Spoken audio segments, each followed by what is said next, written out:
I'm Darren, I'm an alcoholic. Yeah.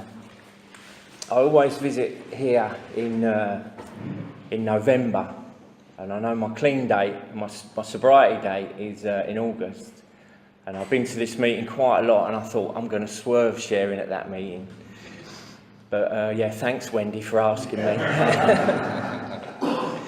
And yeah, everybody starts to share a similar way, don't they? Don't get any easier and sitting up here, It was, I woke up this morning and the first thought was, I'm Darren alcoholic. Oh my God, what does that mean? And then I was laying there in bed thinking, just to have a bit of a lay-in, and I had it on loop. And I'm Darren, I'm alcoholic, Darren, I'm alcoholic, Darren, and I thought, oh God, I can't lay here, so I got up, And then I kept stopping myself from sort of like doing these fantastic shares, these great pearls of wisdom that I want to put out to this room. There was a few this morning actually. It's like I thought that sounds pretty cool, but I know when I get and sit here, that ego and all that stuff hopefully falls away. Because I feel a bit stripped bare. And as the readings were going on, I'm sitting with my legs crossed and my knee was shaking like that. I think, anyone see that? And I guess, yeah. I've been around for a little while, I listen to a lot of shares and I pick up a lot of stuff, So if I say anything remotely spiritual, it's probably got nothing to do with me, But if I do say anything that pisses you off, that's probably me, And I'm going to try and tell you, I'll try and tell you a bit about my story, but I heard this and I quite like it. It will be the story of my story. If you want to hear the truth and the pain and the heartache, you're probably better off talking to my wife. That's the reality. Yeah, so it's good to be here, and it's good to be an alcoholic in recovery, And I suppose my story. It's probably, I'll start at the beginning. I'll try and go through that bit quick, and then hopefully I'll try and talk about a bit of recovery, And my upbringing, my mum and dad never had any money. It was a struggle. I come from working class, and we never had sort of nothing. But my mum and dad did the best they could, and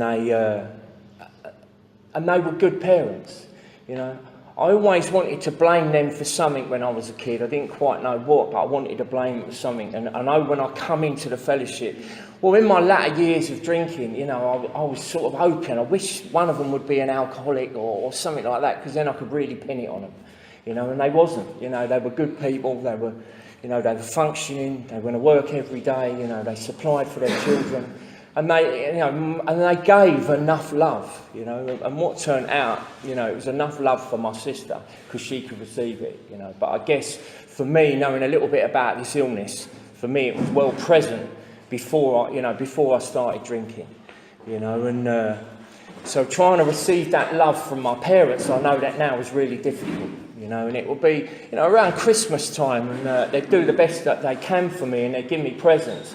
And I remember my old man getting really angry with me, and he'd give me a slap and he'd say, "You're so ungrateful," and I didn't know that was going to go on for the next 30 years, And I guess there's signs when I look back, and I didn't know this at the time, that there's a very selfish individual there, as a young child, and I guess, again, a lot of what I'm talking about when I talk about my childhood is with hindsight, through working the steps. I knew nothing about this when I was doing it, When I look back at that child, I was very insecure, but how, very, very fearful. But how that manifested was way out there. I was like this lunatic child, right up the front, sort of put myself out there. The mask was really there, trying to really cover up who I was inside, and that was apparent, And I suppose, when I took that first drink, it was, I guess, before I took that first drink, them insecurities and that fear, it was there, but I don't know if I was conscious to it. I don't know if I was like sitting there as a child going, oh, I'm a bit fearful or this or anything. It was just who I was as a child, and it didn't quite feel right, And I know when I took that first drink, my world was complete, it really was. I sort of remember, taking that first drink. And I talk about the first drink. Some of you might have heard me share it, but I talk about it because it's quite poignant for me. I'm one of the lucky ones that, when I come into the programme and people start looking at their experiences, it talks about like the allergy, the reaction to alcohol. My first real drink, there was 3 of us that drunk.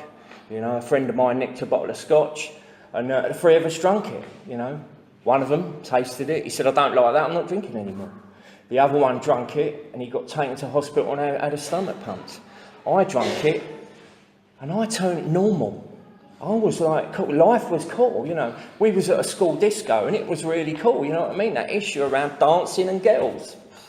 Didn't matter, I was dancing and a bit too much, But even when the teachers pulled me in, and they spoke to me, they said to me, "You've obviously drunk less than the other 2. And I was sitting there thinking, well, I've drunk more. So roll it on, when I got to the age of 40 and fell into these rooms and started talking about that reaction, I went back to that experience. I thought, there it is. There's 3 of us having 3 completely different reactions to the alcohol. And what I always look at that, that insecurity, that fear, that sort of stuff that I didn't know was going on. It really makes sense to me now. If you give me something to remove that, why will I stop taking it? Because every time I stop taking it, I go back to that place again, and I didn't know that. This is what I've learned here, So my life continued through that. At the age of 17, I went to the doctors and I said, "Doc," I said, "I'm drinking," and I said, "and I can't remember anything." He said to me, "You're a blackout drunk." And I went, "Thanks, Doc." And I went and see my mates and the lads, and I said, "Here, I'm a blackout drunk," Didn't really know what that meant. He didn't send me to AA, he didn't do anything. I just thought, well, there's information. I now know what I am. I'm a blackout drunk, which did nothing, And what, again, bits in the book there, is like my experiences that I had some horrific experiences using alcohol, but it wasn't enough to stop me. I knew at times that I was hurting everyone around me. I knew what I was doing. There were moments when I had full consciousness of my behaviour and I knew what was going down. And I made so many promises to stop drinking. I made a lot of promises when I'd just come out of a police cell. That was always sitting in a police cell was a great time to reflect and review your life. Thinking that I had some sort of power to change it, and I'd come out of there and I'd say for about the first hour to my missus, "Promise," and I'd take people around me, the lads would ring me up, "No, not drinking anymore, I'm done, I'm sorting my life out," Probably if that was in the morning, by 5 o'clock in the afternoon, I'm thinking, well, I'll just nip out because I've done quite well and I'll be up and running again. And that continued, the drinking just sort of continued. My best plan, and this is how I know, I've got the illness of alcoholism, right, is because my best plan to try and curb this drinking, I'm thinking this drinking is a bit of an issue, right, was to actually take drugs. That was my best sort of plan, which is that reading talked about insanity. There is some sanity in that, right, because I hardly ever got arrested while taking drugs, If I took alcohol, guaranteed, When I took drugs, I had some sort of sense, this is insane, some sort of sense of control. I knew where I was. It was, I don't think I ever, let me think back quickly, no. I never really got in many fights for using drugs, especially the drugs that I ended up using, I like the ones that you go down with, so it was quite cool. Give me a dark room, leave me alone for 3 days, I'm fine, But when I took alcohol, it was all bets are off, because I'm not fearful of life. I don't give a shit about nothing. I'm going out, and then I'm going out again, and that, resulted in so much, and, so the progression of drinking and taking substance went on, and there was a lot of successes in my life, I had a career, it's like, I got a partner early on, and I've been with my partner. I should talk a little bit about that. I've been with her 28 years. She's been through 20 years of hell. We had a child. I was there for the child financially. That's all I got in that. Nothing else. I was there for the child financially. Probably financially and in body. That was it. And that was the best I could do, and I thought I was doing well. But the progression of this illness, what it was actually doing when I look back is my world was getting smaller. In them early days when I was drinking, I used to take a drink and I was quite, hold on, I was going to say I was quite fun. Some people will question that. My world was quite big. It was a bit of a party. The drugs I was using as well, it was like we'd have the uppers, we'd have the party and we'd go down.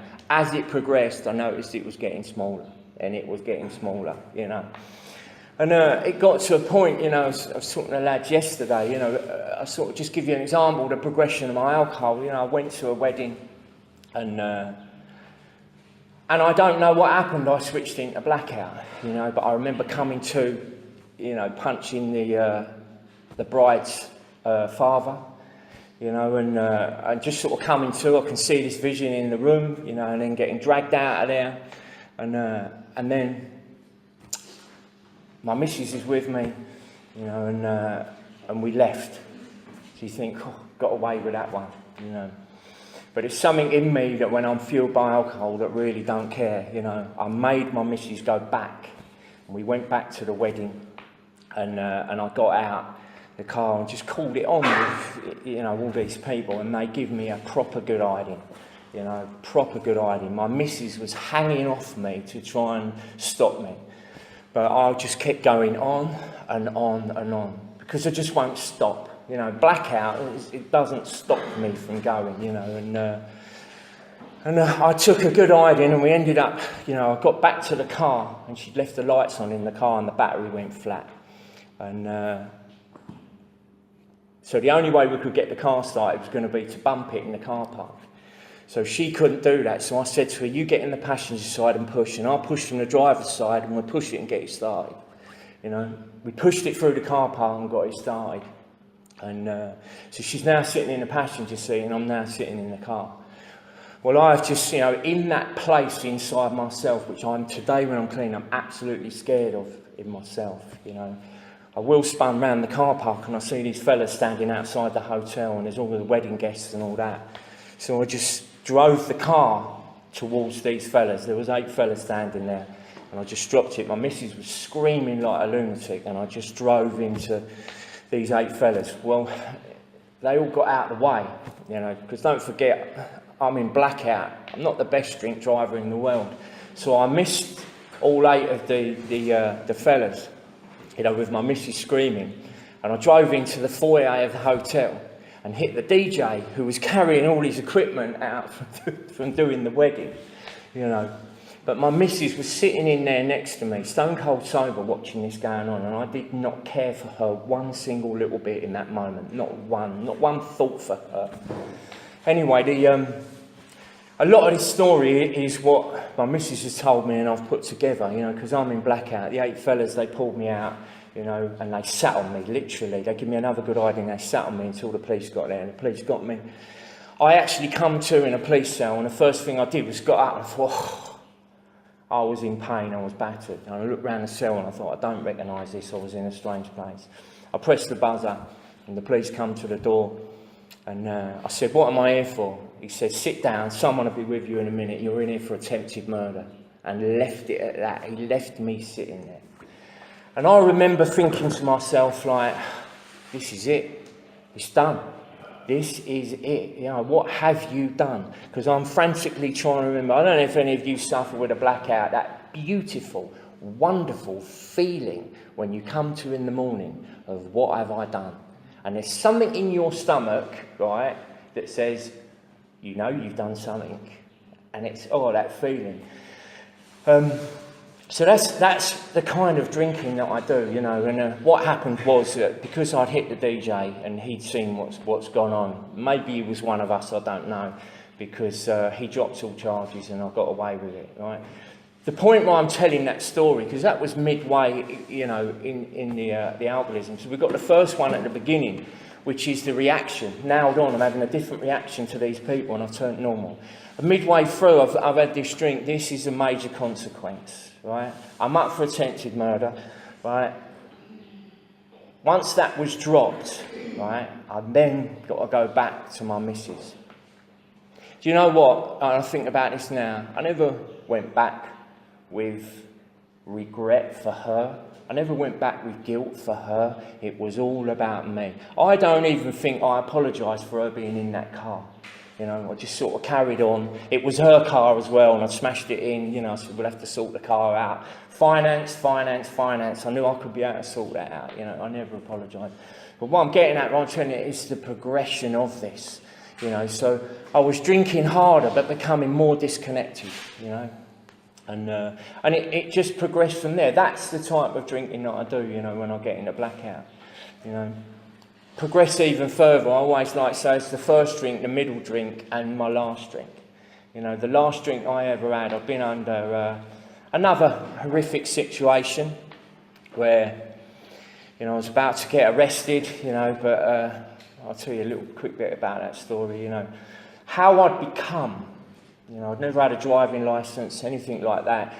It was almost like everything I was doing was breaking the law, so I had to be on my toes all of the time, you know, and I had another horrific accident, nearly killed another mate of mine. You know, I got out of the car, I rolled the car, I got out and done a runner, you know, and I realised, I guess for me on this last one, I guess a little bit of the conscience pricked through and went, you can't leave your mate. So I walked back. And there's a whole bill, there's a police are there and everything like that.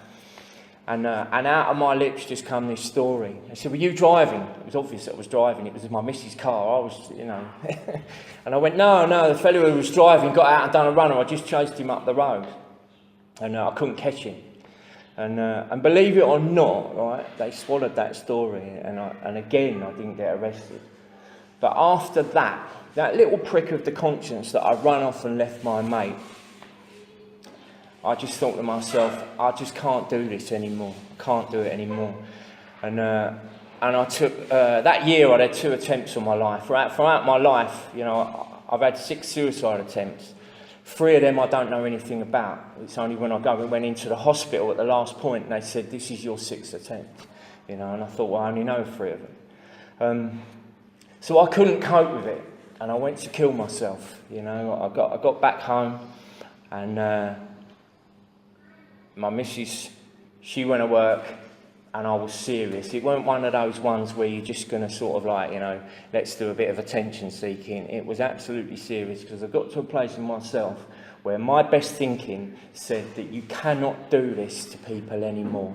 The best option you've got is to kill yourself for your child, your daughter, your mum and your dad. That is the best option you can possibly do. You know, and we talk about God's will, and, you know, and I'm a true believer, you know, of those God moments in life. Because I remember sitting in my house and I went and got a rope, right, because I tried to take substance, and for me to do an OD on substance, I've worked out it will cost me a lot of dough because nothing seems to work. Right? So I got the rope and I'm going to tie in the knot, I'm putting it in, and my missus come home early from work, random, caught me. She said, what are you doing? I said, I'm done. I'm absolutely done. And I fell into this sort of absolute state of, it weren't irrational. It was a bit like there was a very psychotic calmness about me. And she took me to the local hospital because she didn't know what to do. And I don't know what it's like over here. When you go into an English hospital, it's like, right, okay, take a seat for like 5 hours and wait, you know, it's that sort of thing. But when we walked up, they took one look at me and they said, you better come into a separate room. They put me in a separate room and they spoke to me for a little while. And I always call it, you know, because I could hardly speak, I always call it like a bit of a Silence of the Lambs moment. Instead of this like what I've done before in the past, you got to help me, you know, all this. I was like very calm and sort of like just sort of telling it. And I remember looking at this woman and she was looking at me and she found it very disturbing. She sort of did, you know, and one of the women went out and they come back in and that was it, they sectioned me and I went to a mental health hospital under section. I was on 15-minute suicide watch.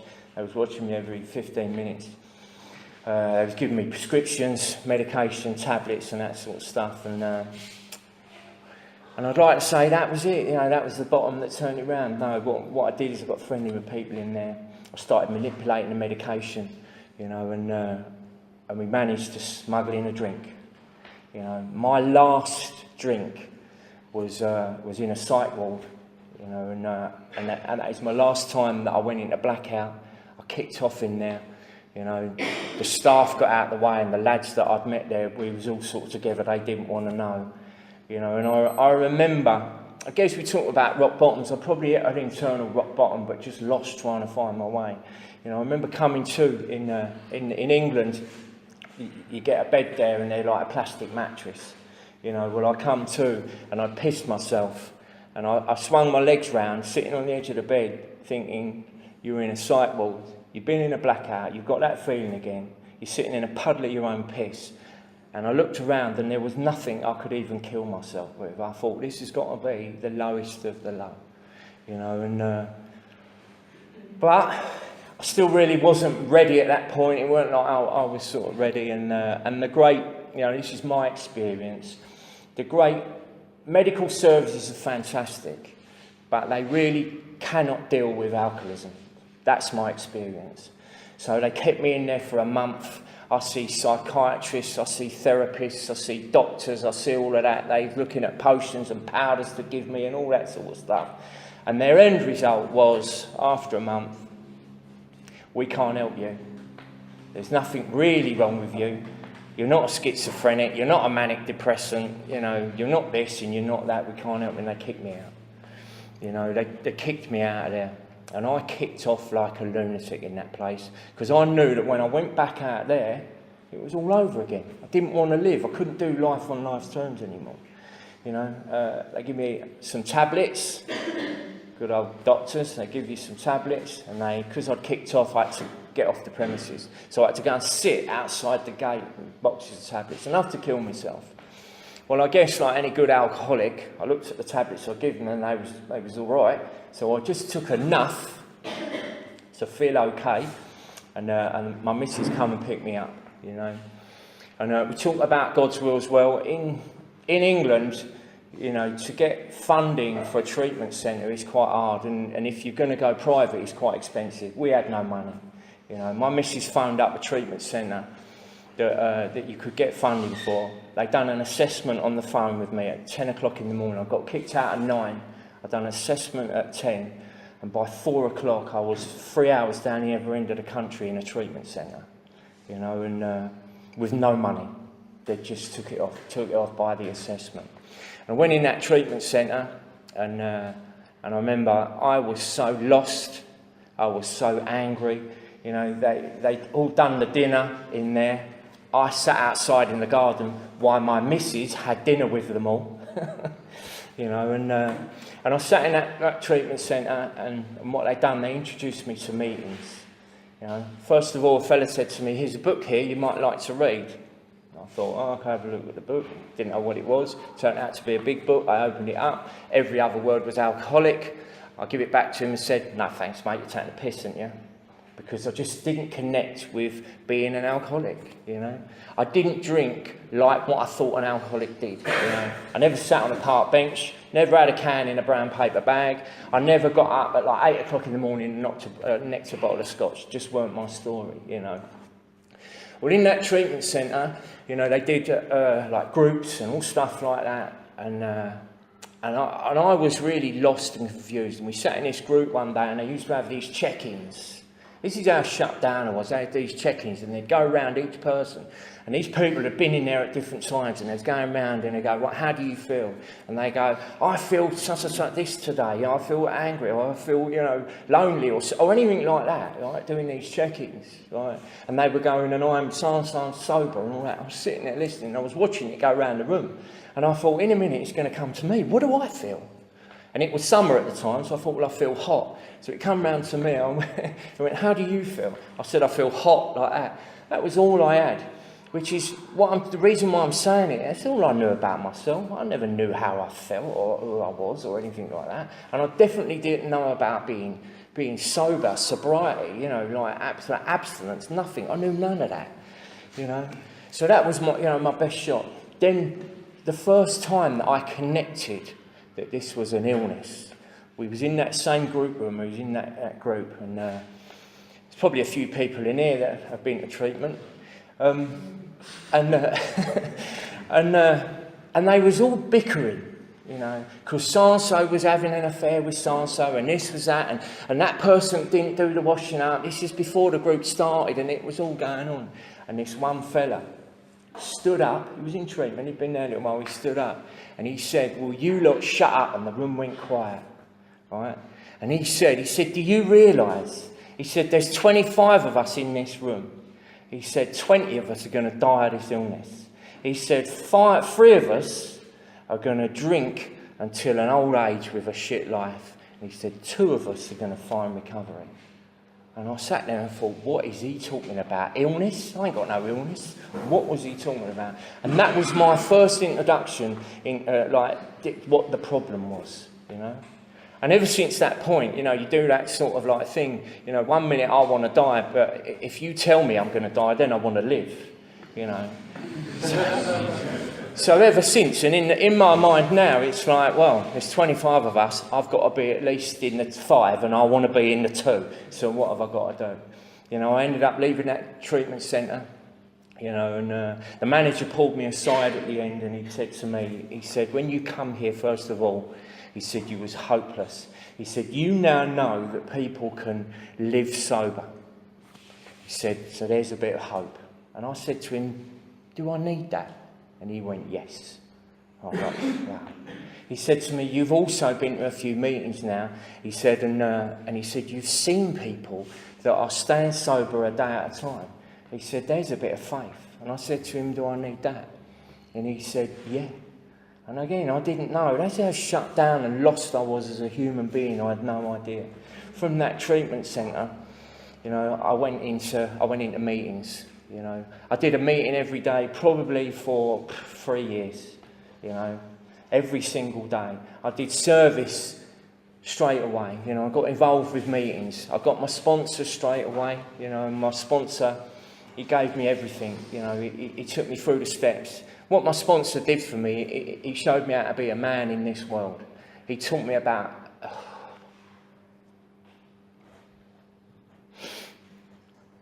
He taught me about dignity and integrity, you know, which I had none. He taught me about this illness and how powerful it was. He taught me how to conduct myself, you know, because I had no idea about that stuff.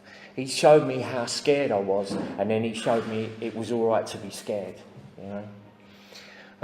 Like I say, I've done service. I got involved with H&I, you know, and the only reason I got involved with H&I, because I was still pretty selfish and self-seeking at them, well, I still can be, but at them times, was I heard on a share CD, the people that do H&I are less likely to relapse than anyone else. So I thought, I need to relapse. I don't need to relapse. I said, I need to do that, you know, because I knew what I was about. I knew that I was going to drink again. I knew it because I tried many times to stop. I knew I was going to harm people. And now I'd had this little space where I'd seen a bit of clarity. I'd seen the reality of life. So when we talk, you know, when you sat in these meetings and you talk about step 9, making amends, and you talk about harms to others, you can't deny it, you know. So from that point on, if I ever did that harm or anything, I knew what was going to go on anyway. So, you know, it was about that surrender, you know. And I've struggled in recovery, and it's been easy in recovery. You know, I got to about 3 years, and I guess I thought I knew it all. You know, and I was doing 1 meeting a week, a little bit of service, you know, and I sort of thought I'd back off. You know, and because of my medical history, the mental health services like to have a little look, keep an eye on me, you know. And they pulled me in for an assessment, and at 3 years clean, they said to me, you need another stay in hospital. You know, we need to now give you medication, because I'd always took medication and it just, you know, it didn't work. What medication does for me is it creates the problem. I take it for anxiety and it stops that anxiety for a short term, and then it creates the very thing that it stopped from doing. That's my experience, you know. So at 3 years clean, you know, they're saying to me, you need medicating and you need a visit in hospital. And I was done. My head in my hands again, thinking, I just can't do this, you know. So what I did is I leant on my sponsor. I went to my sponsor and I just opened up and I told him everything. And he said to me, you know, he actually, you know, I just put this bit in there because it's quite poignant. He actually said, I've got no experience around the mental health stuff and this medication. Let me speak to someone. he actually spoke to someone from the Scotborough Fellowship, you know, someone you all know. I won't mention him, but someone you all know, you know, and that person had a lot of experience in it. He told him this, this and this, and my sponsor come back to me and said, well, what I advise you to do is not do that. You know, what you need to do is recommit. You need to re-surrender to this program. Your life's become about something else. It needs to become about this. And at 3 years clean, I did another 1990. You know, I re-surrendered to the program. You know, because mentally, physically and spiritually I was done. I couldn't walk another step, you know. And what I realised in that point, I had another surrender at that point, and what I realised was that I'd made it about myself again. You know, for me it's got to be about others. You know, it really has. And when I try to keep that focus, you know, my life is better. You know, my life is a lot better. I'll finish now, you know. My sponsor told me a story about AA, and I love the story because it's really what it's about. And he was over somewhere in America, and he was talking to this fellow, and he told him this old AA story, and he said what it was, there was this air hostess, and she used to like a drink, and she'd come into the rooms of AA, and she got 30 days sober. Anyway, one day she was going to work, and she's walking through the airport with her little trolley and that, and she's had a bit of a rough day. The illness is on her, and she's looked at the bar, and she's thinking that's a good idea. So she's going to have a drink, you know. And she knows now, because she's got 30 days, that if she does that, it's all over, you know. So she's now distraught. She's panicked. The illness is on her. And this was before mobile phones, so it was back a few years. So she's in the airport, and she's thought, I've got to call someone. So she's hunting around the airport for her phone. She can't find a phone. Now, she's about that far away from drinking because, you know, she's got no other option. The illness is on her, and she's going to do it. All of a sudden, she walks past the information desk. She goes up to the information desk, and she says, can you put a call out for Friends of Bill W? So the information desk put out a call for Friends of Bill W. 13 people turned up at the counter saying, I'm a friend of Bill W. 3 of them people got out of queues to board their planes. And they had a meeting, and for that day, just for the day, she didn't drink, you know. And that little story there, you know, is what I think this is all about. Because if we're not there for the newcomer, then there is no point to any of this. Thanks for letting me share.